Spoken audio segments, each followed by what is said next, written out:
This is Mr. Lofton, Coding for Content, Session 1. So I am going to be trying to record these sessions just so I can have evidence.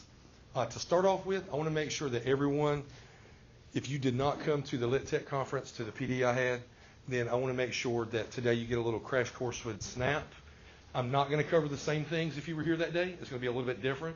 But I need to make sure that you can access any of the instructions that we're going to cover today. So my gazelles right here says to go to bit.ly/CFC1. If you'll type that in, that's going to share a presentation with you that was utilized this past summer at NC State and was developed by them in partnership with the Citadel. So I did not make the presentation we're looking at today, but I have modified a few things, and hopefully you'll see some basics today that will help you begin to understand a little bit more about the categories of Snap coding. I know some of the feedback I got from that conference was that someone said they would like to have a tutorial that kind of covers the different categories of the blocks and how to utilize them in a different fashion, as opposed to what we were doing with changing the skins on a sprite last time. So changing the costumes and backgrounds, that's important, but that is just very elementary. Is there anyone that's not on this site? Okay, I'm going to change my screen. So what we want to do today, the first couple of slides, kind of walk you through the process of creating an account.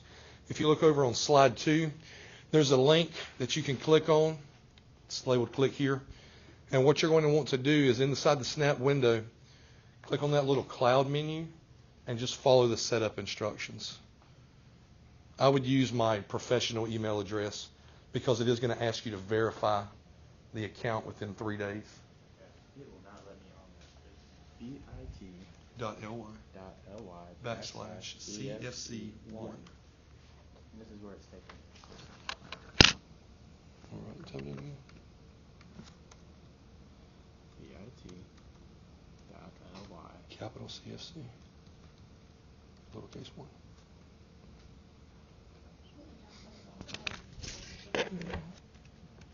Oh, you did bit backslash. Yeah, bit dot. Put a backslash.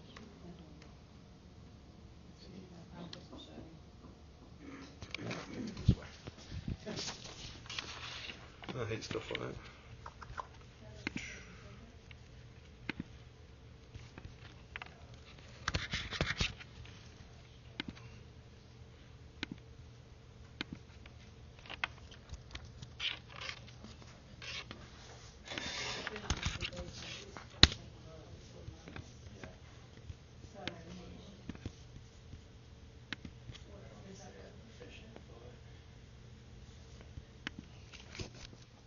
I just emailed you, Mr. Kitchell. Hopefully that'll work. Yeah. All right. So yeah, if you don't have an account yet, go ahead and try and do that.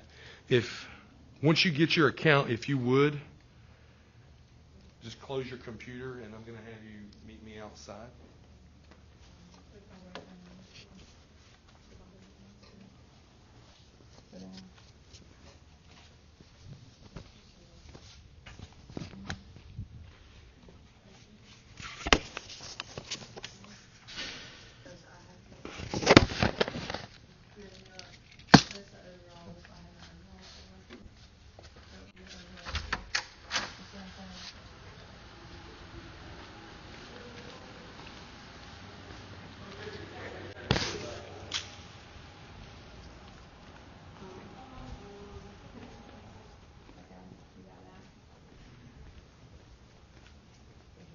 I hope the camera doesn't break. We're going to move it outside to try and test this part of the presentation.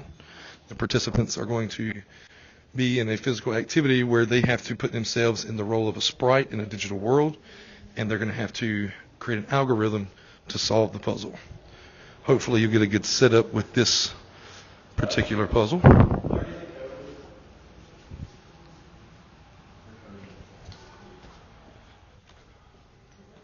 All right, ladies, we're going to start on this one. You can go ahead and sign up for me. Now, I've got 2 courses set up. I'll let you 2 work on that. What do we need to do now? It's all right. So go inside the presentation on slide 2. Where at? Show me where at. Oh, gosh, I'm sorry. I'm trying to do this. I'm Okay, let me put the link back on the board for you.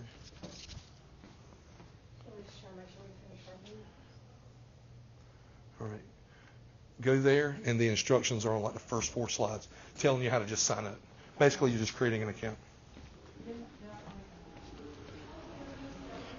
Okay.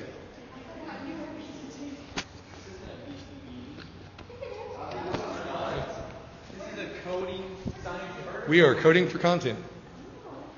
Yeah.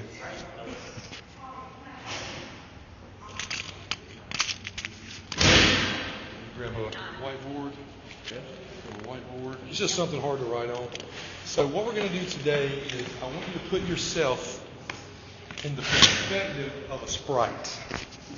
You're going to imagine that you're no longer in the real world, but you're taking control of an avatar, and you're going to have to solve this puzzle. Given the blocks located in your code bank, yes, you have to begin at the starting point. And you can physically walk on these materials if you need to, however it makes you feel best to get inside that realm. You'll need to navigate through the course. Each time you come to a token or a chip, you need to collect one. Stay on the course. You cannot collect a chip or a tile unless you occupy the same space. You have to determine what directions you need to take. You might want to determine what angles you would turn in. Following the course, making sure you land on every space. You should collect 3 tiles by the time that you reach the stopping point. I'm going to give you about 8 minutes to see how much of this code you can run. You got it. Yes, sorry.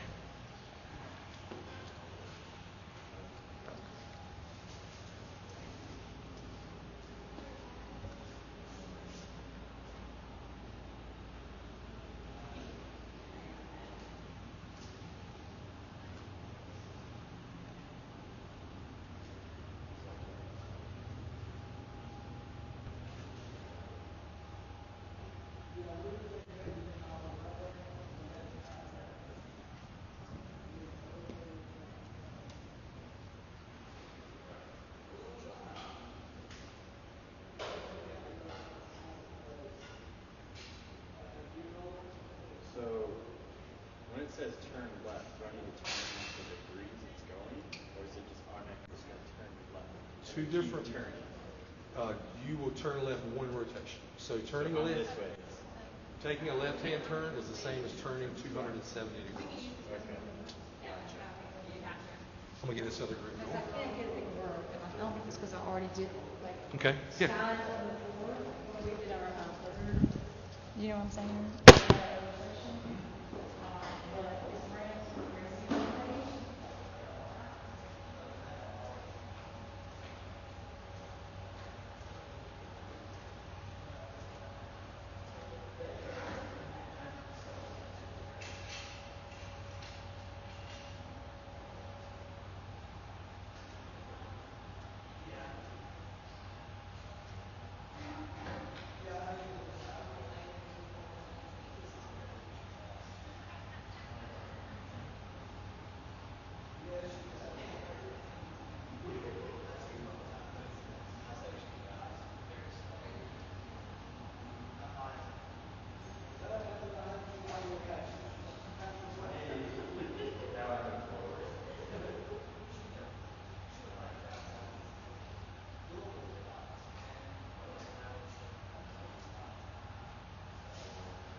Think you got it? I was gonna test it like. Oh yeah, test it.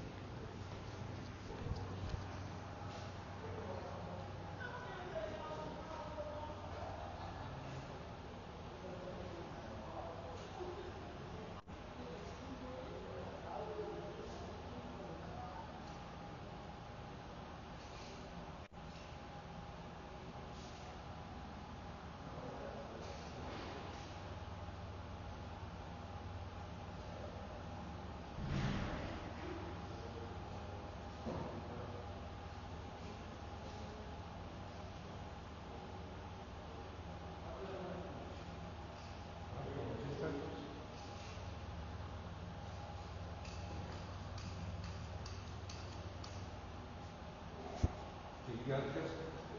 All right, well, why don't you switch papers? Good luck trying Come to down read here. Sorry. You can't ask each other any questions now. Start at the starting point and see if following the same instructions you can reach the end.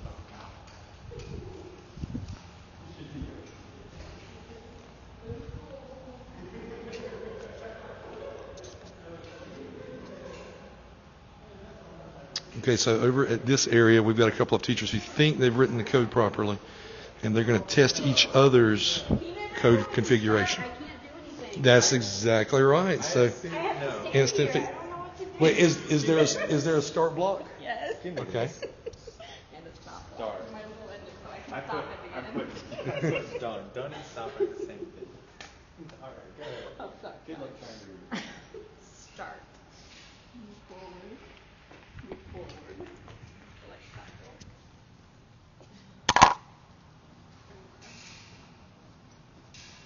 Turn right. No. Oh wait, I no, see your there's a- correction. there's a Sorry. move Turn forward. Turn right. Move forward. I need to like mark where I am on this. Move forward. I got Move lost. forward. Turn right. Move forward. Move forward. Move forward. Collect tile. Turn 180. Welcome. Move forward. Turn right. Move forward 3 times. Cheater. Turn left. You started changing the code as you went. You realized that? I know. But it worked. You started writing pick up instead of collect tile. That's alright. It's easier. Move forward, turn left, move forward, move forward. Done. There's like one more forward. Okay. Start. Move forward 2 spaces. Collect tile. Turn left. Forward. Turn right. Forward 3. 1, 2, 3. Turn right. Move forward 3 spaces. Oh. Turn 180. I Collect squeezed it in tile. there too. Turn 180. Move forward. Turn right. You see some differences between you and Yeah, because he likes to write move forward. Turn left. Forward. Forward. I like the 3 spaces. Cut tile. you 180. already tested that one. Switch with me. Forward. And Turn left. kids, we'll let Miss Forward. Jones see. Forward. We'll let you test. Hey. Good luck trying to read it. She liked my method. Start. Move forward. Move right. Collect tile. Turn left. Move forward. Turn right. Finish right. 2, 3. Turn right. Move forward.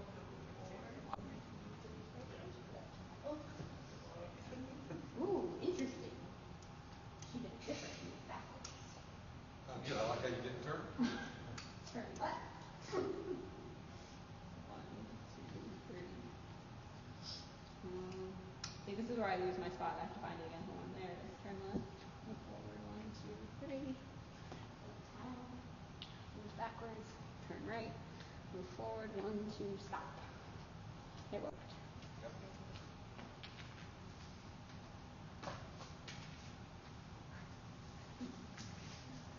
Fun. They need to move forward though. I didn't realize I could write anything. So if you, while she's testing that one, if you two would go ahead and decide and number how many lines of code did that person have to write.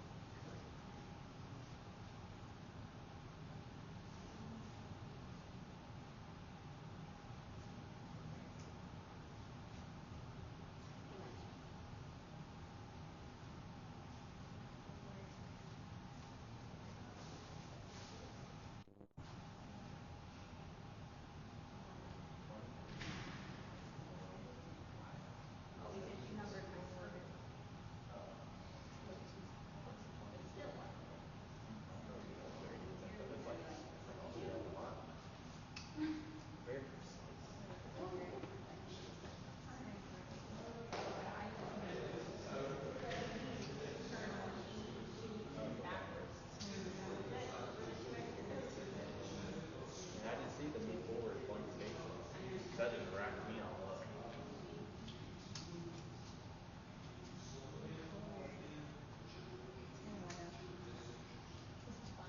Oh, I just might do this with my kids to learn how to code. If this is what it takes. Did you get it? Yeah. Number him and see how many codes. Oh, I'll go ahead and say, how many are in this pot right here? You were the most efficient with your move backward.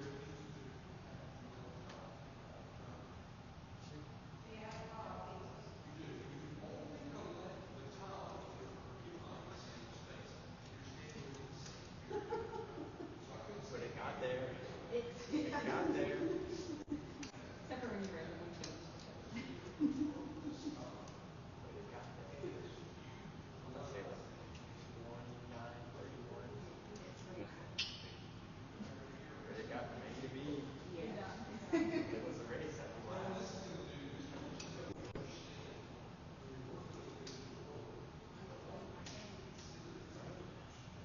During the PD, I was over there making a ghost travel and scare people. I made it 2 stars. I was trying to eat a crab, but the crab ran away and said you got me quicker than that. I had a ghost come through. Good kitchen. Because I didn't usually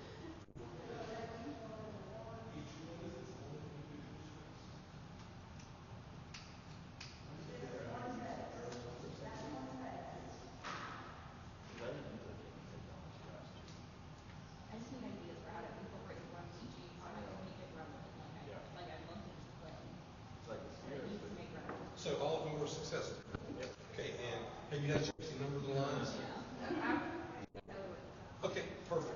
Let's let me grab my stuff and let's go back inside.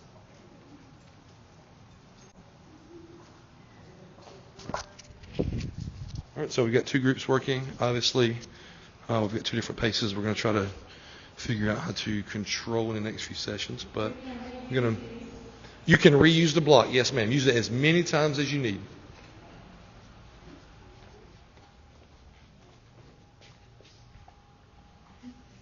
All right, so as you can tell, we've got two different groups, two different working levels. I'm going to try to figure out how to make that be consistent throughout the sessions in the future. But somebody give me, based off of either what you wrote or what you tested out, what were some differences that you noticed? You use the move backward, which saves you 2 lines of code. Yeah. Or we use the turn 180, which added 2 extra lines of code to our. Okay.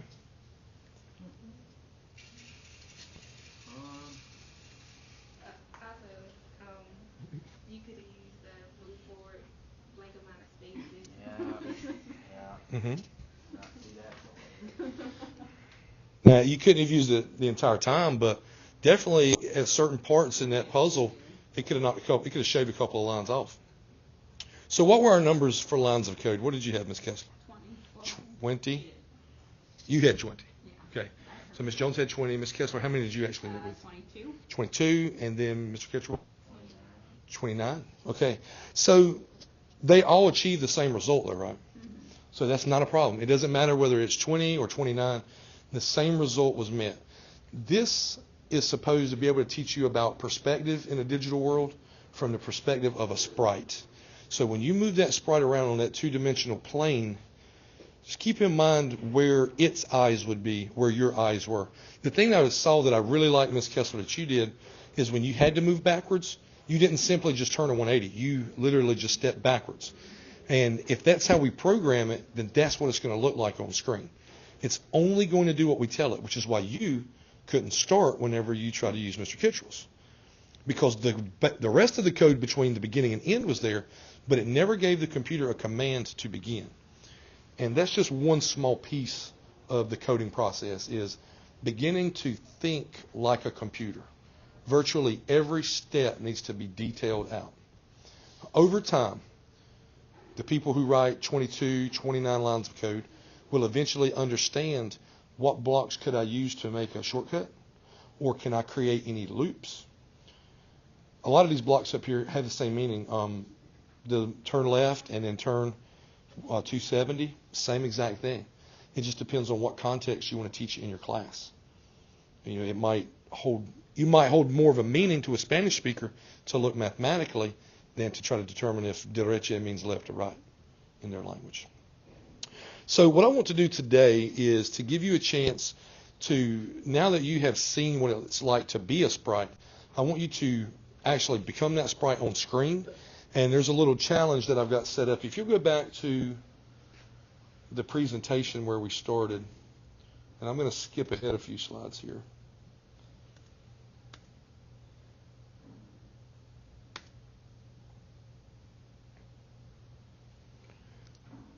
Generally, I'd like to have an even number so we can do what's called pair programming.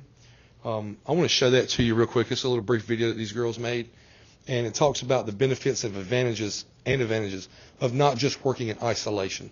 Because just like you worked a moment ago in isolation, when you got together, you started to talk about, hey, I could have done this differently, this worked better, this makes more sense to me. Pair programming is really about facilitating that. So I'm going to show this video real quick, and then I'm going to step out in the hallway to work with our other group.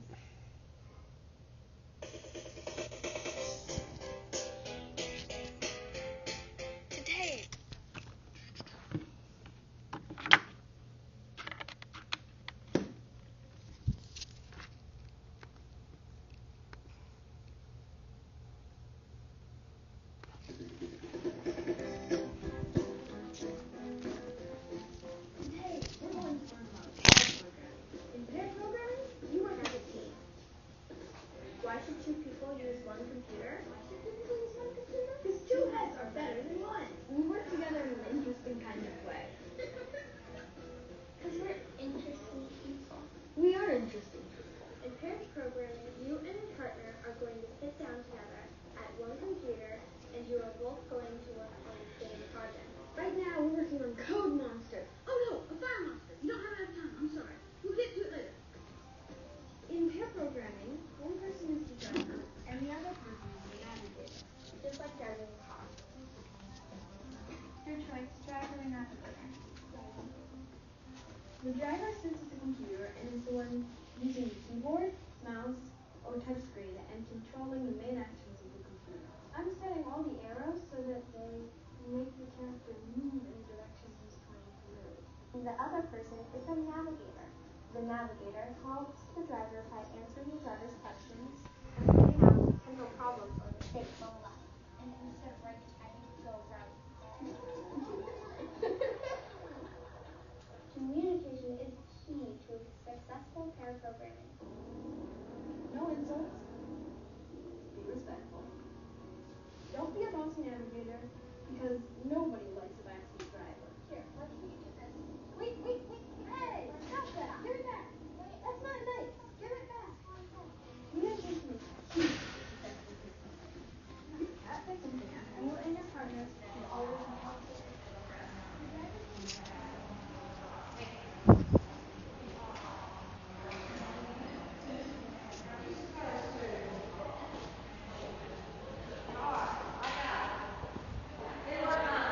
We're good? Yep.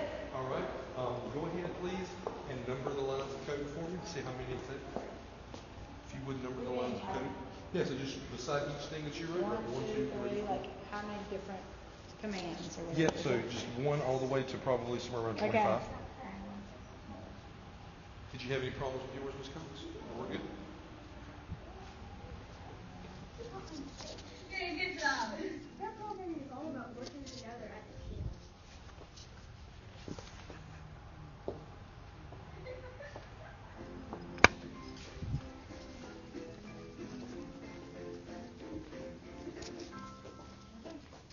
All right, so our second group came back in.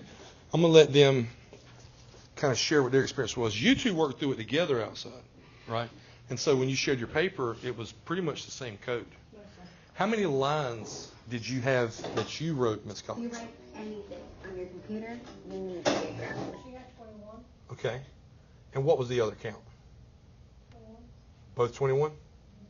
If you would have had 22, if you would have stopped at 1. I could stop. I didn't put stop. Okay. So I would bet we also had 22 pop up as a number from one of these three. We had a 20, a 22, and a 29. And what I was saying while you were out in the hallway is that's fine. you achieve the same result. You were able to go from start to stop. As you practice coding more, you'll get to a point where you'll shave it down and you'll get just the bare blocks that you need. While you are also outside, we were showing a little video about pair programming. Could one of you three tell me an advantage of pair programming? There's someone to catch your mistakes and help you make it shorter, faster. Someone to help you debug? Definitely. Share ideas. Collaboration. So the idea of pair programming is to have a driver and a navigator. The driver takes control of the computer. The navigator's job is to make sure that the roadmap that the driver is following is going to lead them to the correct destination. In coding, the roadmap is the code that you just wrote. Okay, so in a classroom setting, I would never take you and put you by yourself like I did out here. I would ask you to find a partner. You talk through it together. But as adults, you've probably seen some of this language before, so you know it. This is to put you in perspective so you can understand what you need to visualize when you're coding and moving sprites around the screen.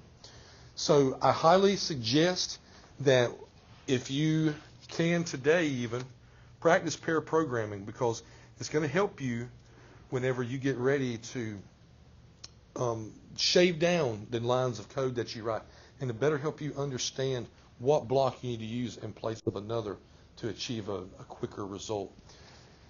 Coding itself is something that is really going to be tough for some of us to pick up on. I can say that for me, I really have to try hard to have a growth mindset, because I'm kind of set in my ways at some point with technology, but I realize that coding is so important that I'm trying to teach myself from an elementary level all the way up to a very advanced level. I was talking with Ms. Jones just earlier, and based off of her knowledge and background, she knows quite a bit of advanced coding.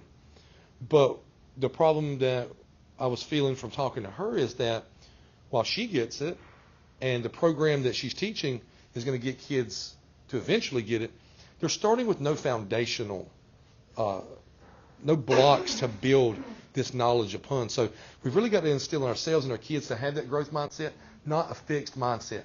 A lot of kids, when they can't achieve a task, they're just going to give up right away. Like earlier out in the hallway, Kitchell forgot to put start on his.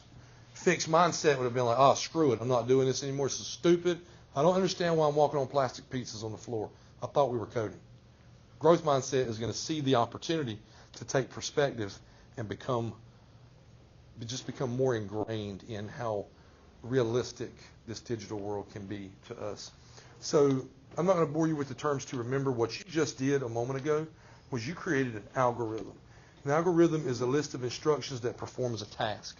Today, you're going to start on a program where I'm going to ask you to draw a square, to draw a triangle.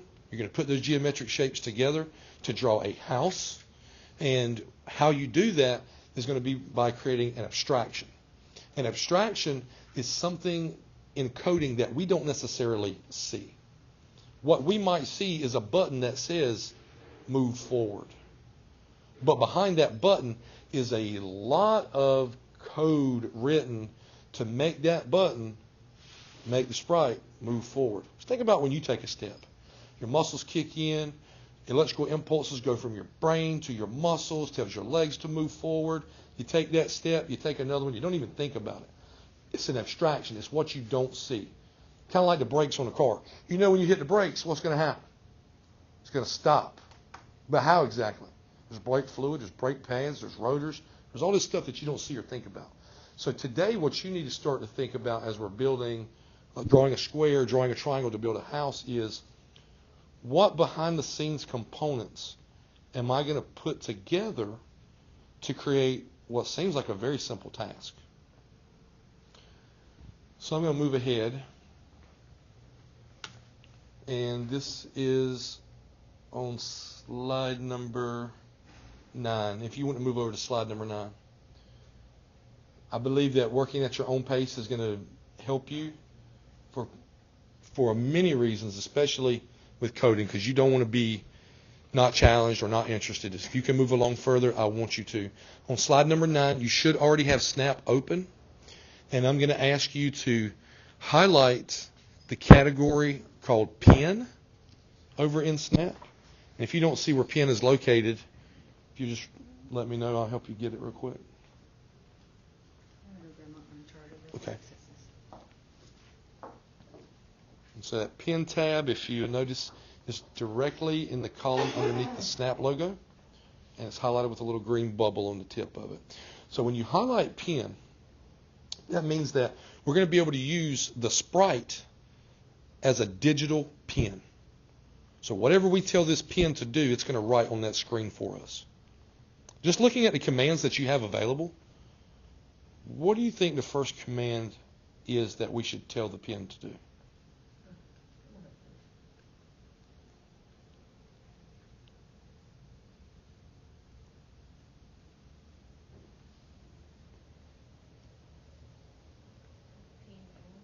Pen down. Why?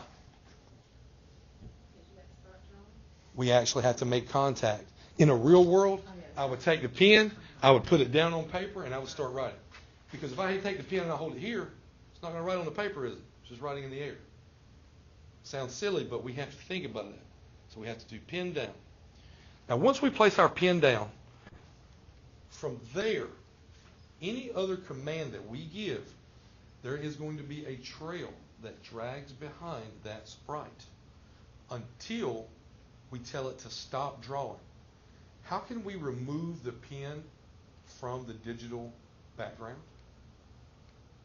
Well, I would use pen up. Okay, so pen down, pen up is going to put us on the paper, off the paper. Going through the instructions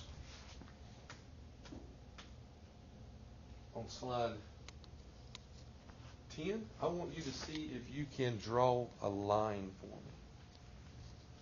A straight line.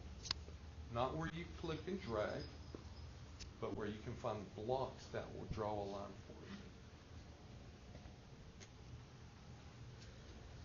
you. And if you'll notice as you're looking through the pen blocks, you've got lots of different variations on color, pen size.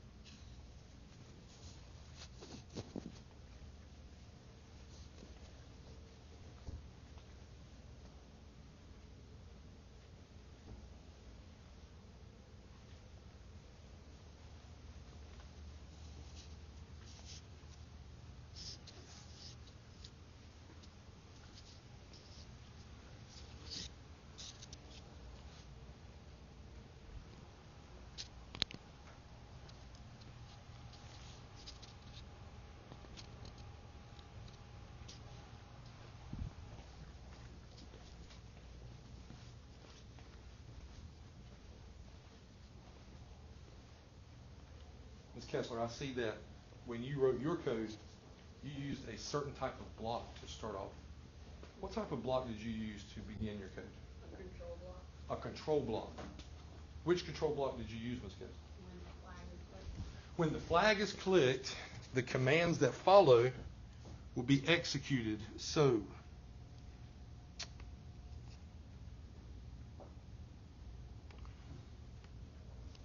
control block, when flag is clicked, if you use that one to start off, then you don't have to press the individual blocks to see what they do.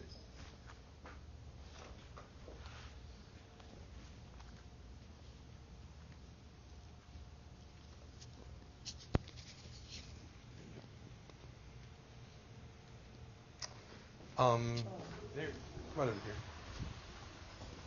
It should reach.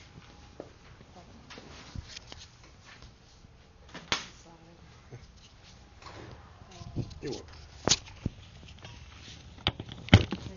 Yep. I'm going to walk around and probably lean over your shoulder just to take a look at your lines.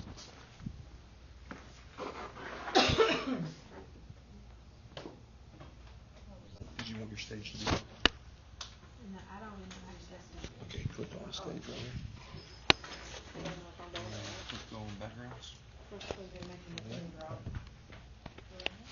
and choose the paintbrush tool. We'll try to just change the paint real quick. Pick white right here. Then okay. Oh, is that, Flag is good. This is flag.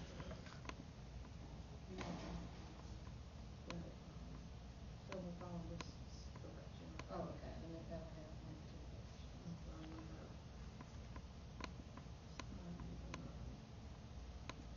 I wonder why it's not changing. Just delete that one.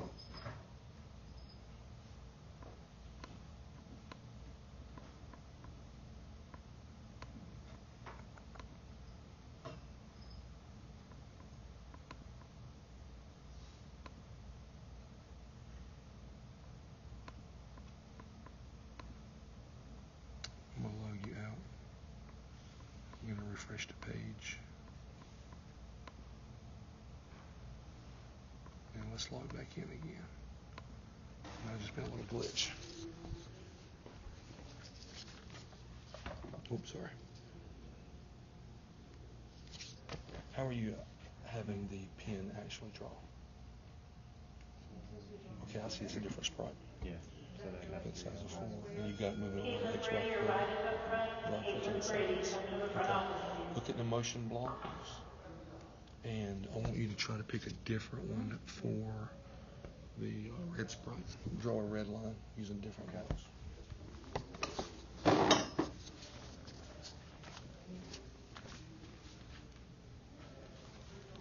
Oh, okay. Alright, so this is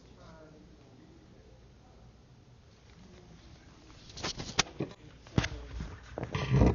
What is this thing here, Mamie? That's what Let's see. I'm sitting here Which drawing one? it out. The little turn. Okay, so that's to turn a specific number of degrees. I know, but So, right. which way are we going? Like, So you're I'm whenever- left and right deficient. Yeah, it's always clockwise. So if you're looking at 12 o'clock, when you make a 90-degree turn, you're going to be looking at 3 o'clock. Alright, but this one's the other way, isn't it? This Let's- one's the other way. Yes, that's correct. Don't I need to go, I think I need to go the other way. I don't think I can. If you're constantly going in the same clockwise direction, then it's going to go from 90 up to 360. But if you're flipping the other way, then it'll continue to do the same numbers. It'll just be flipped along So I a don't need to reflection. change it, and that's what my brain is saying. No, I would only turn in the same direction. Because if you try to turn this way then that way, then what you're But doing this one's clockwise and the other one's is counterclockwise. Oh, Yes, okay, ma'am. okay, all right. I don't know if I'm quite right.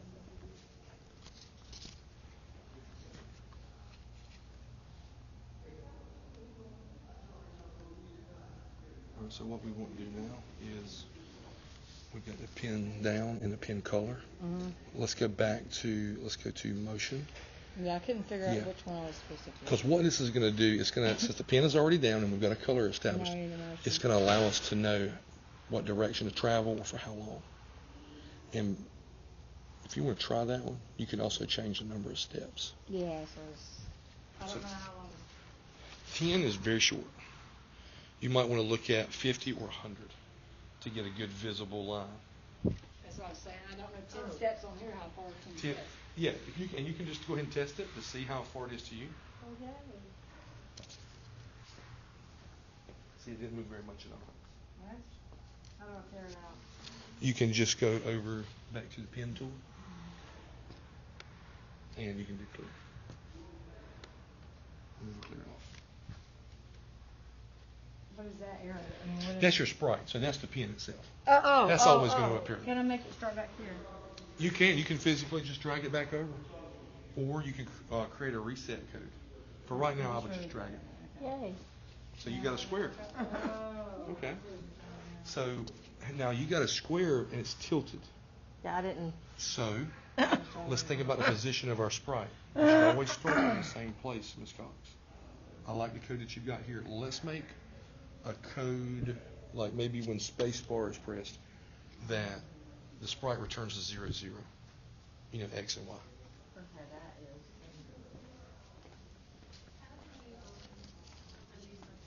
How do you undo it?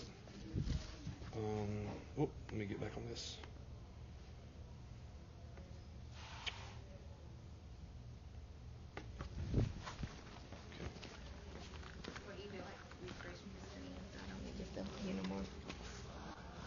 Okay, so you just want to get rid of everything you've done here? Yeah. All right, so what I do is I'll drag a clear over here and just clears it. Now, I usually will make, let's see, clear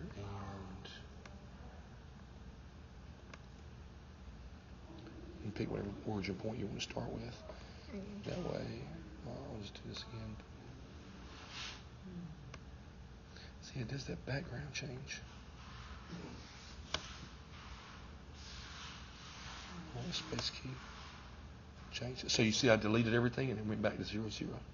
Okay, I put that 0, 0 up in there, but it's still crooked. So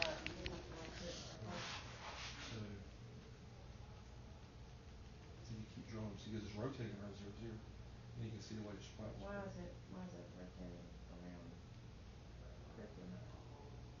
That wasn't included. Okay.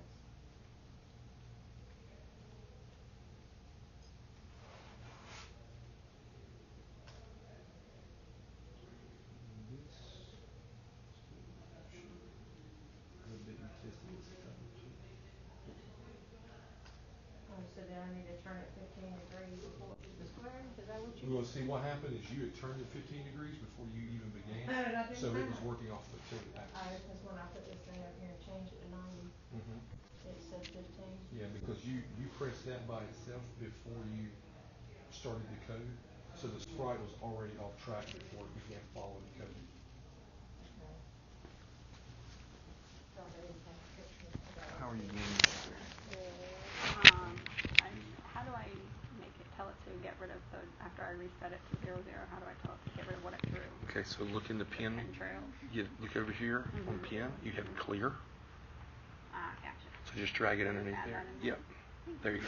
So it refreshes everything.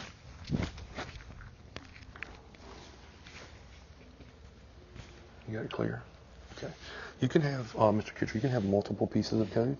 So like, if you want to have one that will actually create the design, and then another one over here that will clear it to reset it. That would be awesome. I wouldn't do flag, because when you click flag, it's going to do both simultaneously. Okay, so then. Let's give it a different control, like when you press the space bar, or when you press whatever button you want it to be. Okay. That makes sense. And then what I would do is your sprite, always have it reset to a specific position. Like you could go 0, 0 dead center, or if you wanted to always restart on the left, you might go negative 40, negative 240, 0. Okay, so how do I do that? Okay, so it's a motion block. Just like you did right here where you go to that. So then that would be the control. Yeah, it's the same block. You just drag it in underneath the clear. And then I would just do the same. Okay. Yeah, because see, when you connect it and when you hit that space bar, it's just going to reset everything for you. Are you finished? Oh, we're supposed to make squares on first? No. So I want you to, Miss Cox, you've already made one square successful. You've done 4 as a cancellation, but I want you to see if you can figure out how to make 4 squares side by side. Without tessellating? So I'm going to show you up here now. Okay, we'll see you later. Will you make sure you put your name on your paper and just drop it off by the door, and that'll be like your exit ticket. Yeah, I'm only going to be like 10 more minutes because I know I did start a little late due to the science meeting.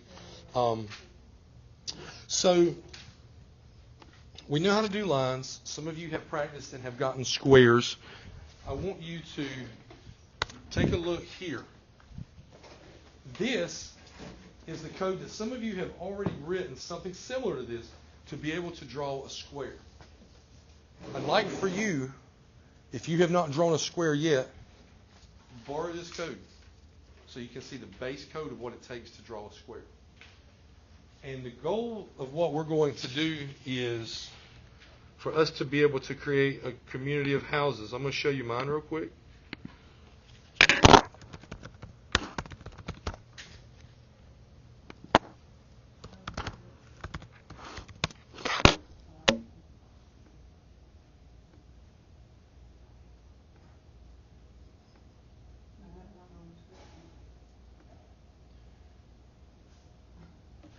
So when I made mine, not only did I create squares, but I created triangles to have a row of houses here. The thing that I did that's different than what you've seen so far is I began to use blocks of code that allow me to nest. Like out in the hallway, you probably noticed there was a pattern. Move forward, turn left. Move forward, turn left. That's a repeating pattern, that loop. So I could nest that pattern inside of a repeater control, and I wouldn't have to write that same code out so much. Another thing that I've done that when you go through this part of the tutorial, and I'm going to ask that you keep, maybe you want to save a copy of that PowerPoint to your drive so you can look over until we get a chance to meet again. And anytime between now and the next time we meet, come to me and I can help you if you reach a bug and you can't draw your own homes. But one thing that I had to do was I had to actually create my own block. I created a block called Draw House because once I realized how to draw a square and how to draw a triangle, I just put them together into one block that I made myself. And this is the abstraction part of what I was talking about earlier. To draw a house, I used two other blocks that I had to also build background coding for. Draw square and draw triangle. I'm going to show you what one of those looks like. Is that this PowerPoint here? It is. Because when it goes away, I'm going to forget. It's all inside of it, and it'll show you how to build it. This is the interior of that draw square. What I did was I created a variable called length. The variable can be adjusted. I put my pen down like you've done with you creating a line. I have a nest pattern of moving a length of side. For you, a minute ago, it was like 100 steps. And I have those 90-degree turns. And I pick my pen up. So I turned 1, 2, 3, 4, 22 lines of code into just one block, into just one line of code. So now that I've created that block, forever, I can go back to draw a house, and I can draw a house just like that without having to program it again. Once you do it the first time, it's there forever. But in this tutorial, let me try to get it up again for you. It's going to ask you to go through and consider algorithms. It'll show you how to use different ways to draw a square, whether you're using coordinates, steps, or if you're pointing in specific directions. Just like you found out in the hallway, there's more than one way to complete your task. It's just a little trial and error. And it shows you what I just showed you about abstractions, draw square. Everything here that's shown is your key for you to be able to do it. And I'm giving you that because I feel like at this stage, just you being able to have the ability to put these pieces together and see what they do, you're going to gain a greater understanding of the pen tool, nesting options, and variables. That way, when you begin to look at what you're trying to build in your classroom, you'll have a working knowledge of these that you've kind of replicated so far. And once you go through, like I say, all the answers are going to be listed there for you. And at the very end, let's see what I have to say. I've got some different things, like if you wonder about variables or the difference in variables when it asks you about that, I've added some things that NCSU did not put in there for us, just so you would know, because they verbally told us. And keep in mind, I was with them for 5 full days, not just an hour. So there's a lot more that they could have covered with me at that point. But I want you to go through this program and try your best to replicate what it's given you to draw a house. And then you can begin to try to draw your own shapes. Maybe you can have a hexagon. Maybe you can begin to look at what basic structures would you create code for to develop an atom or the cohesion of different elements, right? However it fit with you. Somebody said they were working with genetics in 8th grade. I'm pretty sure there's a way we could look at, maybe we could create the DNA, RNA strands to see if we can make those simple geometric shapes be programmable, and create our own abstraction block from that. Thank you to those of you who filled out the survey before you came today. I wish we did have more time, and I don't want to take too much of it. I didn't get quite as far as I wanted to today, but I do hope that being in the real scenario outside helped a little bit. Are there any questions for me or anything you want to share that I could do better or that you want to see next time we get together? So I would just like to clarify, so we're just trying to finish off the PowerPoint, right? Yes, ma'am. As homework, I'd like for you to go through that and be able, when we get back together, it tells you instructions on how to save it. When we get back together, what I'd like to do is just have you pop up in your computer and just show me your assignment real quick. And then that way I can make sure you got that. If not, then I can use that as a reteaching moment later. What I want to do next time we get together is this, and I hope Ms. Stalls and Ms. Martin are here for that. I really want to sit down with you as grade levels and decide what is your final product. What do you want it to be, and what do you realistically think you could create as a coder that you could present to your students to have them create something similar. Because we don't want to go too far over our own heads here. We're just starting out. But we need to start planning now to make sure when 4th 9 weeks rolls around, we have everything in place so you can get the products you want and we can get the evidence we need to get credit for the work we're doing. Good. All right, well, folks, thank you for coming in. If you need anything between now and I don't know if we'll have another meeting in November based off the schedule, but I'm going to try to get 1 or 2 in December. So if anything comes up about coding and you need my help, or you have kids that are interested in it, let me know.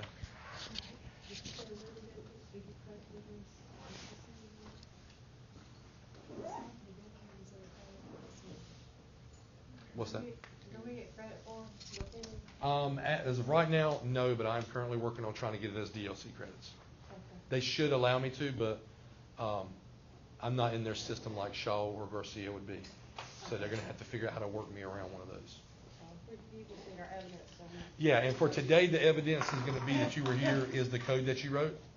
I'll keep those. Thank you. Reminiscent of my computer science days. Yeah. Very reminiscent. Yeah, it's got control. All right, we're done.